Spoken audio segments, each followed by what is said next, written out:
ଅଛି ଚାଷ କାମ ଯାହାର କି ଆନନ୍ଦ ତାହାର। ହେଲେ ଆଜିର ଆଧୁନିକ ଚାଲିଚଳନ ପାଇଁ ଲୋକମାନେ ଚାଷରୁ ମୁହଁ ଫେରାଉଛନ୍ତି। ଯୁବପିଢି ମାନେ ଚାଷ ପ୍ରତି ଆଗ୍ରହ ହେଉନାହାନ୍ତି, ଯାହା ଫଳରେ ଦିନକୁ ଦିନ ଖାଦ୍ୟ ଶସ୍ୟ ପନିପରିବା ଦର ଆକାଶ ଛୁଆଁ ହେଉଛି। କିନ୍ତୁ ଏହି ସମସ୍ତଙ୍କ ଠାରୁ ଭିନ୍ନ ହେଉଛନ୍ତି ରାଜନଗର ବ୍ଲକ ଈଶ୍ୱରପୁର ପଞ୍ଚାୟତ ଜୁନୁସ ନଗର ଗ୍ରାମର ଚନ୍ଦ୍ରଶେଖର ମାନା। ଚାଷ କାମକୁ ଆପଣାଇ ଭଲ ଦୁଇ ପଇସା ରୋଜଗାର କରିବା ସହ ଅନ୍ୟମାନଙ୍କ ପାଇଁ ଉଦାହରଣ ସାଜିଛନ୍ତି ଚନ୍ଦ୍ରଶେଖର। ଦେଖନ୍ତୁ ତ ଚନ୍ଦ୍ରଶେଖର ତାଙ୍କ ଜମିରେ କେତେ ସୁନ୍ଦର କଲରା, ବାଇଗଣ, ଜହ୍ନି, ଭେଣ୍ଡି ଫଳାଇଛନ୍ତି। ଅଦିନରେ ମଧ୍ୟ ସୁନ୍ଦର ସୁନ୍ଦର ପରିବା ଫଳାଇ ବହୁତ ଖୁସି ମନେ କରୁଛନ୍ତି। ସବୁଠୁ ବଡ କଥା ହେଉଛି ଚନ୍ଦ୍ରଶେଖର ତାଙ୍କ ବାଡିରେ ଯାହା ବି କରିଛନ୍ତି ସେ ସବୁ ହେଉଛି ଅର୍ଗାନିକ ବା ସେ ସମ୍ପୂର୍ଣ୍ଣ ଜୈବିକ ପଦ୍ଧତିରେ ରାସାୟନିକ ସାର ବିନା ଏହି ସବୁ ଫସଲ ଚାଷ କରୁଛନ୍ତି। 3 ଏକର ଜମିରେ ଜୈବିକ ପଦ୍ଧତିରେ ଚାଷ କରି ନିଜ ପରିବାର ପାଇଁ ସୁସ୍ଥକର ଖାଦ୍ୟ ଯୋଗାଇବା ସହ ଆଖପାଖ ଲୋକଙ୍କୁ ବିଷମୁକ୍ତ ପନିପରିବା ଯୋଗାଉଛନ୍ତି। ଏହା ସହ ସେ କୁକୁଡା, ବତକ ପାଳିଛନ୍ତି ମଧ୍ୟ। ତା ସାଙ୍ଗକୁ ମାଛ ପୋଖରୀରୁ ଭଲ ଆୟ କରୁଛନ୍ତି। ତେବେ ଚନ୍ଦ୍ରଶେଖରଙ୍କୁ ତାଙ୍କ ପରିବାର ଲୋକ ଓ ବାପା ସାହାଯ୍ୟ କରିଥିବା ସେ କୁହନ୍ତି। ଅଳ୍ପ ପାଠ ପଢିଥିବା ଚନ୍ଦ୍ରଶେଖର ନିଜ ବୁଦ୍ଧି ଓ ଅକ୍ଳାନ୍ତ ପରିଶ୍ରମରେ ଆଜି ନିଜ ଅଞ୍ଚଳର ଜଣେ ସଫଳ ଚାଷୀ ଭାବରେ ପରିଚିତ ହୋଇଛନ୍ତି।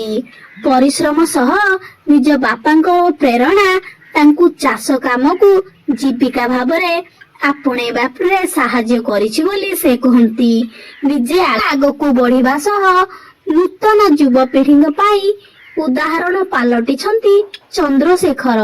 ଚନ୍ଦ୍ରଶେଖରଙ୍କ କହିବା ଅନୁଯାୟୀ ସେ କୌଣସି କୃଷି ଭିତ୍ତିକ ପ୍ରଶିକ୍ଷଣ ନେଇନାହାନ୍ତି। ନିଜ ପରିଶ୍ରମ ଓ ବୁଦ୍ଧି ବଳରେ ଏହିଭଳି ଜୈବିକ ପଦ୍ଧତିରେ ଚାଷ କରି ସଫଳତା ପାଇଛନ୍ତି। ପ୍ରଥମେ ତ ତାଙ୍କୁ କ୍ଷତି ସହିବାକୁ ପଡିଥିଲା, କିନ୍ତୁ ଧୀରେ ଧୀରେ ତାହା ଭଲ ଲାଭ ଆଡକୁ ନେଇଯାଇଥିଲା। ତେବେ ସେ କୁହନ୍ତି ଯଦି ତାଙ୍କୁ ସରକାରୀ ସହାୟତା କିମ୍ବା କୌଣସି ସରକାରୀ ତାଲିମ ମିଳିପାରନ୍ତା ତାହେଲେ ସେ ଅଧିକ ଭଲ କରିବେ ଏବଂ ନିଜ ଆଖପାଖ ଅଞ୍ଚଳର କିଛି ଲୋକଙ୍କୁ ନିଜ ଚାଷ ଜମିରେ ନିୟୋଜିତ କରିପାରିବେ। ଏବେ ମଧ୍ୟ ସେ ନିଜ ଅଞ୍ଚଳର କିଛି ଲୋକଙ୍କୁ ନିଜ ଚାଷ ଜମିରେ କାର୍ଯ୍ୟ କରିବାରେ ନିୟୋଜିତ କରିବା ସହ ରୋଜଗାର ଯୋଗାଇଛନ୍ତି। ତେବେ ଚନ୍ଦ୍ରଶେଖରଙ୍କର ଏହି କାମ ପାଇଁ ତାଙ୍କୁ ଅନେକ ସ୍ଥାନରେ ପୁରସ୍କୃତ ମଧ୍ୟ କରାଯାଇଛି। ଚନ୍ଦ୍ରଶେଖରଙ୍କ କାମକୁ ସମସ୍ତେ ପ୍ରଶଂସା ମଧ୍ୟ କରନ୍ତି। ତେବେ ଚନ୍ଦ୍ରଶେଖରଙ୍କ ଏହି ନୂତନ ଅନୁଭୂତି, ନୂତନ ପ୍ରୟାସ ନିଶ୍ଚିତ ଭାବରେ ପ୍ରଶଂସନୀୟ। ଜୈବିକ ଉପାୟରେ ମୁଁ ପ୍ରାୟ କରୁଛି ଚାଷ। କ'ଣ ପରିବା ସବୁ ଚାଷ କରୁଛନ୍ତି ସେ ବିଷୟରେ କହିବେ? ବାଇଗଣ, ଭେଣ୍ଡି, କଲରା, ଝୁଡ଼ଙ୍ଗ, କାକୁଡ଼ି ଏସବୁ ପରିବା ମୁଁ କରୁଛି। କେତେ କ'ଣ ଆପଣଙ୍କର ମାନେ ସେଇଭଳି ମାନେ ବାର୍ଷିକ କେତେ କ'ଣ ଆପଣ ମାନେ ରୋଜଗାରକ୍ଷମ ହେଇପାରୁଛନ୍ତି ଏ ପରିବା ଇଏରେ? ଭଲ ରୋଜଗାର ହେଉଛି। ମୋଟାମୋଟି ଦେଶୀ ପରିବା ଉପରେ ଆମର ସ୍ଥାନୀୟ ମାର୍କେଟରେ ବେଶ ଚାହିଦା ଭଲ ଚାହିଦା ରହୁଛି। ଆଚ୍ଛା, ଆପଣ କ'ଣ ଚାହୁଁଛନ୍ତି ଆଗାମୀ ଦିନରେ ଆପଣଙ୍କର କୌଣସି କୃଷି ଅଧିକାରୀ କି ଆପଣଙ୍କର ମାନେ ହର୍ଟିକଲଚର ଡିପାର୍ଟମେଣ୍ଟର ଅଫିସର ମାନେ ଆସି ମାନେ କ୍ଷେତ୍ର ବୁଲି ଗଲେଣି, ଦେଖିଲେଣି ନା ଆପଣଙ୍କୁ କୌଣସି ସରକାରୀ ସହାୟତା ଯୋଗାଇଲେଣି?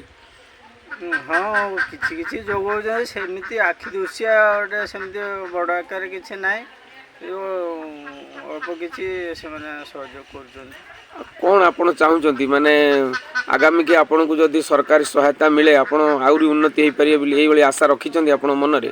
ଆଜ୍ଞା, ସେମିତି ସରକାର ଗୋଟେ ବଡ଼ ସ୍କିମ୍ ଯଦି କୌଣସି ପ୍ରୋଜେକ୍ଟ ମୋତେ ସହଯୋଗ କରନ୍ତି ମୁଁ ଆଗକୁ ବଢ଼ିପାରିବି, ମୋର ଏମିତି ଇଚ୍ଛା ଅଛି। ଧନ୍ୟବାଦ। ରାସାୟନିକ ସାର କୃଷି କ୍ଷେତ୍ରରେ ପ୍ରୟୋଗ ନକରି ଜୈବିକ ଖତ ସାର ପ୍ରୟୋଗ କରିବା ଦ୍ୱାରା ଆପଣ କ'ଣ କେମିତି ଲାଭବାନ ହେଇପାରିଛନ୍ତି? ସେ ରାସାୟନିକର ବହୁତ ପରିମାଣରେ ପଇସା ବିନିଯୋଗ କରାଯାଏ, କିନ୍ତୁ ଯେଉଁଟା ଆପଣଙ୍କର ଜୈବିକ ଦେଶୀ ଗାଈ ମୂତ ଗୋବର ଆଉ ପାଣି ଫାଣି ଇଏ ଗୁଡ଼ ଏମିତି ଦେଇକି ସେସବୁ ଇଏ ତିଆରି ହେଉଛି ଆମର ସଞ୍ଜୀବନୀ ତା ଦେହରେ ଭଲ ଲାଭବାନ ହେଉଛି।